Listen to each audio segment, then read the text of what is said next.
Hello, and welcome to the RSNA Radiographics Podcast. My name is Jenny Weaver, and I'm a musculoskeletal radiologist at the University of Texas, San Antonio. I am here today with Jonathan Revels, a chest and body imager in the Department of Radiology at New York University. Our episode today is being recorded at the RSNA 2025 meeting in Chicago.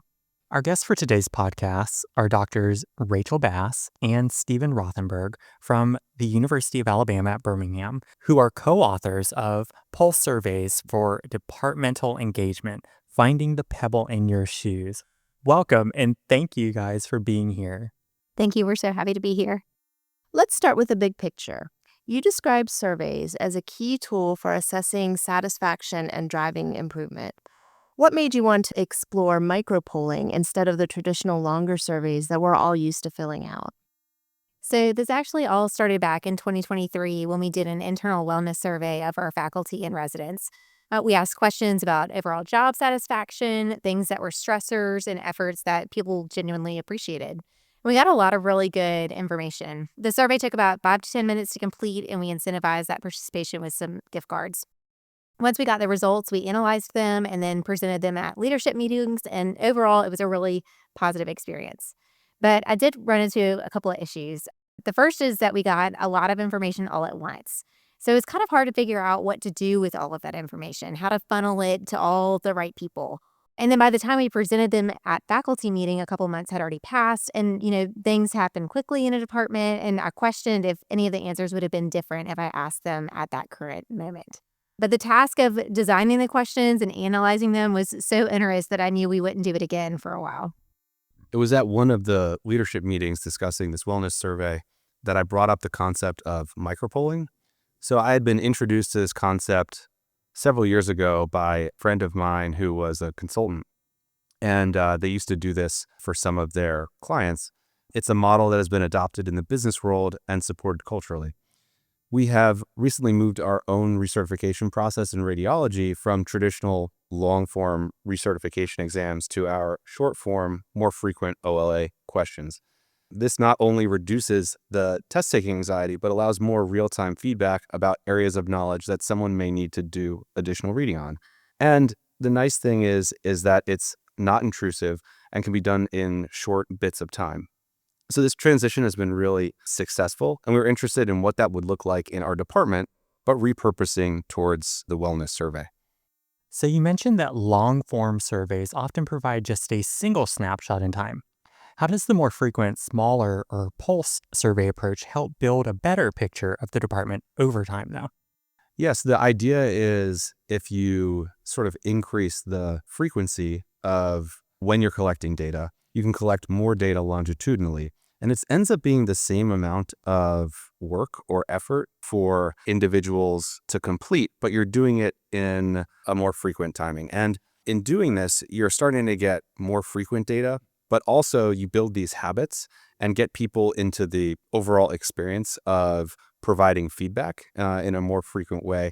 And so the idea was to help get and collect more of this data longitudinally, but make it less of an effort for everyone, and then see what sort of patterns might emerge. From a wellness perspective, can short surveys like this strengthen communication between leadership and staff? Yeah, I think this is huge, particularly in a large department, and in particular in departments where we have several people who are working remotely. In other work environments, there's water cooler talk. People can express frustrations or troubleshoot a new protocol or celebrate a new policy change. But when we have people in 20 different reading rooms and at home, it can be really hard to know what the issues are. And truthfully, this is a two-way street, right? So this is a way for faculty to have a direct line to leadership conversations, but it's also a way for leadership to communicate and sometimes recommunicate policies and procedures to faculty. For instance, we have access to a communication manager on our PACs, which is super helpful. And I know this because the person who manages it is in my section.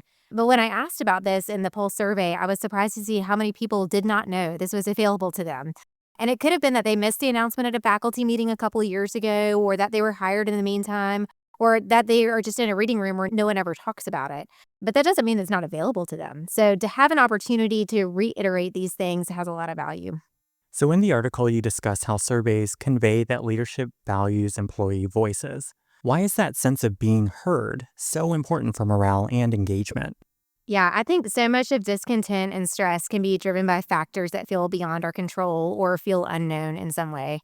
Particularly in large departments, people can feel like they don't have a good way to make their voice heard and that they're just subject to whatever decisions are being made. Having an avenue to weigh in with an option on a policy change or a pressure point, I think is not only therapeutic, but it really can truly affect change when given to the right people. Giving people the opportunity to shape their workplace inevitably will increase engagement because they'll just be more personally invested in the outcome. I love that in the article you mentioned the chemistry of building better habits. What did you learn about designing a feedback habit that actually sticks?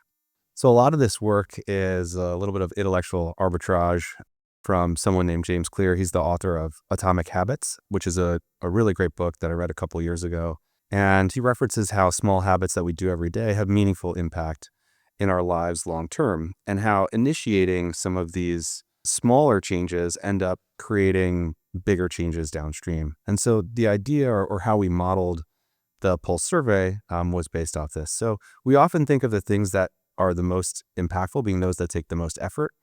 And I think that that's not true. It's often the things that take relatively low activation energy that's easy to do, that we can actually get started and not procrastinate on, that help us move things forward and actually initiate change.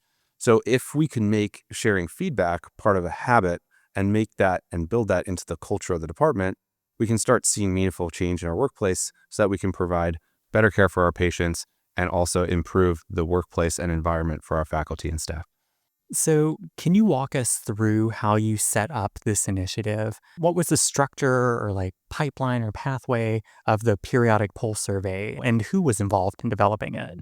Yeah, so Stephen was really the visionary, and our chair at the time invited me and my co-director of faculty wellness, Elena Smith, to help create the questions and direct the process in our department. Though this was initially inspired by the wellness survey, we felt like it was an opportunity to be more than just wellness, and so we also solicited questions with the leaders in our department. We were assigned an admin, Amanda Dunn, who was our communications manager. She was a natural fit and did a great job at creating the surveys and executing the vision that Stephen had. So you had this committee that included faculty and a communications manager. How did collaboration across roles improve the process? This team dynamic was really important for us. First of all, the process of actually sending these questions out and getting back the results is time consuming. It was really beyond what I had the bandwidth for at the moment. So Amanda did just an incredible job. And we really wanted to be transparent with our results and include them in our weekly department newsletter. Amanda had a key role in organizing this newsletter, so it was very natural for her to put together the results and include the graphs and put them in the newsletter every week. Does not have to be that way, and in fact, it's not that way for us anymore, but it was really nice, particularly in the beginning.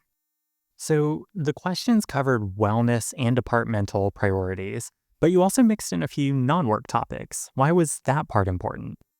We felt that that was really important to increase engagement. So the entire idea behind what we were trying to do was to build a habit of soliciting feedback and encouraging people to give feedback. And so adding in sort of fun, non-work topics like what team are you cheering for in the fall helped increase engagement, but also sparked some dialogue between radiologists in the reading room. We would often kind of anecdotally hear that people were discussing what the pulse question was or what their answers were to it. And so it was just a way to sort of spark people's interests and get them excited about completing some of these surveys. Also, in some of these surveys, we included free text response. So not only could they answer the questions, but there was a format to get additional information. And just by engaging people and getting them to initiate the survey helped drive a lot of those sort of free text or additional sorts of feedback that we might not have gotten if we didn't have the people initiate the survey in the first place. You sent 13 pulse surveys over 6 months, every other week or so, to faculty and trainees. Why was that the cadence that you chose? Honestly, we started in the fall and we ran into some holiday weeks that just naturally spaced them out to an every other week cadence. And we liked it because you have some time to process feedback and be thoughtful about the next questions that were going out. Having done this for a while, I think that a weekly cadence would be far too frequent to do the data any justice, and monthly would be not enough to keep people engaged. So this way it stays on people's radar without being too bothersome. Now, you also embedded the first question directly in the email, which made it really quick to answer. Did that strategy make a noticeable difference in the engagement, you think? Oh, it definitely made a huge difference in the engagement. I mean, we wanted to make this as simple as possible for people to complete so that we can actually get that feedback and answers that we needed in order to make change in the department. So adding or embedding the question makes it really easy. Anyone can do a task in a minute or less. It's very simple. If you understand it's only going to be a minute, it's not that bothersome. You can get through it quickly. The second it starts to be like a more or a larger sort of task, it eats into your cognitive load. You might say, "Oh, I'll do it later." You'll procrastinate. You won't get to it. But just showing people and embedding those questions, showing, "Hey, look, click here and we're done," or click here and then we have one more question after this, made it so that it was very easy for people to do. And once people did it the first time and understood, okay, this is got the email, it's going to be a 30-second task, it made it so it was easier for people to provide feedback and engage with the survey. So, in your paper, you talk about how you shared these results in the weekly departmental newsletter. How do you think that transparency affected your faculty and trainee participation? Yeah, I think it was really important. I think it helped people see that their voices were being heard and recorded and that somebody was actually looking at the responses. Also, if someone saw a response that they disagreed with, it was an invitation to make their own voice heard. Now, you also talk about how engagement started low, but it grew steadily among faculty. What do you think drove that increase over time? We had some initial issues with getting the survey off the ground. We had announced it at a faculty meeting, but had an unexpected couple-week delay. So by the time some faculty got it, they may have forgotten, or it was a low priority, or it seemed like actually some people weren't getting it at all in the beginning. I think that as we went and people realized that this was not, in fact, spam, they started answering. And as more people answered, more people would talk about it in the reading room, and it just kind of advertised itself. We also gained the trust of the responders as well by never making the survey more than 3 questions. So if you were going to start the survey, you knew that it would truthfully not take you more than a minute. On the other hand, your trainee participation always remained low. What factors do you think contributed to that, and how do you think you could improve that going forward? Or do you even need to? Or do you think it should remain separate from the faculty? Yes. Gosh, that felt like such a flop. The truth is that when we did the initial big wellness survey, I included both faculty and residents, and we had good responses from both.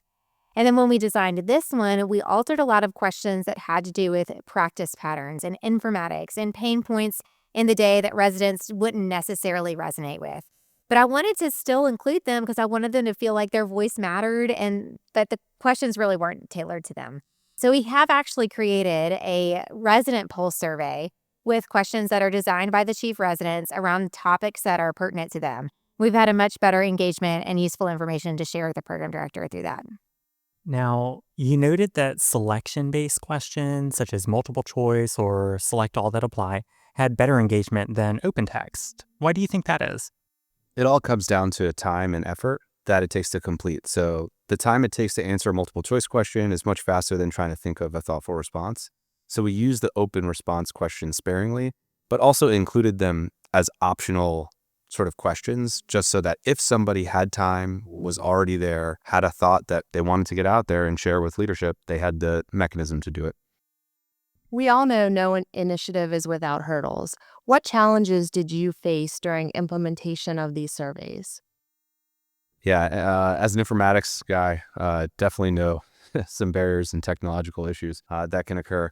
And it wasn't the smoothest start for us. So it took us a couple iterations in order to figure out how to do this as seamless as possible. We wanted to make this a 1-minute task. That was the goal. And so we iterated a couple times with a couple different platforms in order to make sure that we could do that. Embedding the questions in the email was the best way for us to do that. And that took a little bit of time in figuring out through SurveyMonkey. Also, because of vendor preferences, we had an institutional license to another technology. So some administrative pressure to switch off of SurveyMonkey to this other tool, which didn't allow for the question embedding and wasn't as successful. And so we ultimately had to push back and forth with that. So there's also a balance between anonymity and accountability. How do you protect confidentiality while still using the data to inform real decisions? We never asked anyone to identify themselves or even what section they were in. And when we aggregated all of the data, we kept everything anonymous. So we did not analyze anyone's specific responses. We also sent out separate but identical surveys between residents and faculty. So this way we can separate those results and aggregate them appropriately. Looking ahead, you mentioned adding resident representatives and tailoring questions to different groups. What would that next phase look like? We actually have started that next phase. It's been really exciting.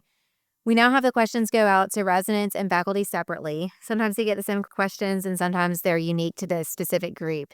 And I'm sharing the results to the chair or the program director about every other month with some suggestions on action items. Some things that we've uncovered in the polls has been highlighted at faculty meetings, which I think is a really great way to get engagement. So if another institution wanted to start tomorrow, what's the simplest first step you can tell them? Yeah, I say connect with your chair or department leader and get their buy-in. It would be really fruitless to gather a bunch of information if you don't have buy-in from the people who you could deliver the feedback to. And it's important to be a good steward of people's time and trust. So once you have that, find an admin and create a set of 5 questions. Try it for a couple months and see how it grows and if it fits into your rhythm. I'd like to thank both of you for sharing your insights today. This has been a really interesting conversation about how departments can work together with their faculty and their trainees to improve things for everyone. Yes, absolutely. And it's a great reminder that tackling the small things can really make a big difference. So thank you again, and to our listeners, thank you for joining us. I encourage everyone to go read the full radiographics article and check out the many great articles the journal has to offer. Finally, if you enjoyed this podcast, please rate, review, and subscribe to it. By doing so, you help others discover the Radiographics podcast and help us to expand our audience. Thank you.